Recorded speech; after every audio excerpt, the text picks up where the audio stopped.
The romance anime with very sweet female character Summer 226 Edition Part 2. Ya itu judulnya, tapi tenang kita bahas pakai bahasa Indonesia aja. Ya seperti yang kalian tahu, ada 3 anime dengan cewek cantik yang bikin Vi tertarik ya. Jadi setelah kemarin kita bahas karakter Futsuki Koharu, di part kali ini kita bahas karakter bernama Nikaido Haruki dari anime Tenkosaki no Seisou Karen Nabi Shoujo ga Mukashi Danshi to Omote Iso ni Asoda Osana Najimi Dateken. Itu judul Japannya. Sedangkan kalau Inggrisnya Oh Boy Was I Wrong About Her. Ya, jadi kita bahas karakter Nikaido Haruki. Kalian gak tahu Haruki itu siapa dan kayak gimana? Ini sampel posenya. Ini sampel yang pertama, terus yang kedua, lalu yang ketiga. Jadi di animenya cewek ini melakukan perubahan yang cukup signifikan. Dari mirip cowok kayak gini jadi seperti waifu kalian loh ya. Walau gitu, karena Haruki yang pas kecil tinggal di desa dan cuma punya temen cowok, itu bikin dia agak tomboy. Walau gitu, sifat feminimnya juga ada kok. Jadi tenang aja kalau mau waifuin. Oh ya, Haruki ini punya identitas sosial. Bagi yang nggak tahu apa itu identitas itu ciri-ciri atau keadaan khusus seseorang, atau bisa juga disebut sebagai jati diri. Simpelnya sifat berperilaku di real life yang mencerminkan seseorang. Lanjut, seperti yang Vi katakan, kalau Haruki punya identitas sosial, dimana dia itu kalau di publik, terutama kalau dia nggak sendiri atau sama orang yang dia kenal, ya jadi berbeda. Berbedanya tuh gimana Min? Jadi berbedanya itu Haruki jadi sosok yang feminim, cantik, anggun, primadona sekolah lah ya. Sedangkan kalau enggak dia di sekolah atau ruang publik, ya jadi dirinya sendiri yang rada tomboy itu ya. Seperti yang Vi sebutin tadi, kalau Haruki itu dulunya punya temen di desa.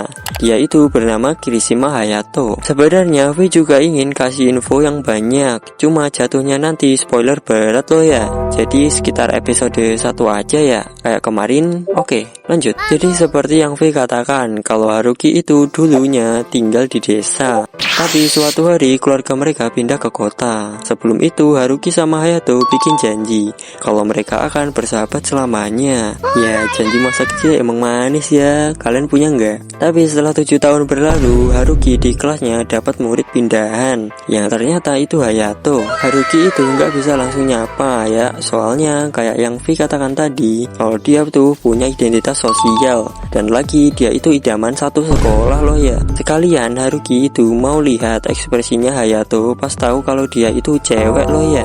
Lanjut, Haruki itu sempat cemburu pas lihat Hayato lagi bercocok tanam sama cewek yang katanya Haruki mirip domba paman Gen di desa loh ya. Ya setelah ngobrol bentar, yang bikin Hayato tahu kalau Haruki itu teman masa kecilnya. Kalian jangan terlalu berharap sesuatu loh ya, soalnya Hayato itu cowoknya cool. Cool yang dimaksud itu normal, bukan yang kayak Ayano Koji atau Sakuta Asugawa. Ya dibilang masih enak lah ya ditonton, nggak kayak anime yang mau Vi bahas di part 3 nanti. Ya usai sekolah Haruki bawa Hayato ke rumahnya buat main bareng. Udah main game doang. Apa yang kalian harapkan? Sebenarnya Haruki itu nggak terlalu bisa berekspresi di sekolah karena menjaga identitasnya, jadi dia agak kesepian loh ya. Haruki itu tiap makan sembunyi di gudang. Ya betul, di gudang loh ya. Tapi kali ini kan ada Hayato tuh, jadi diajaklah Hayato dan mereka berduaan di gudang. Aduh, ben ya. Ya jadi itulah simpelnya mereka bertemu. Ya walau agak ngealur sedikit ya ceritanya. Buat kalian yang mau nonton sih, ini sangat recommended loh ya. Soalnya menurut Vi animenya ini cukup fresh dan hubungan mereka cukup berkembang seiring berjalannya episode. Buat yang suka pembahasan kayak gini, boleh kalian like-nya. Itu aja sih. Makasih buat yang udah nonton sampai akhir. See you in the next video. Goodbye.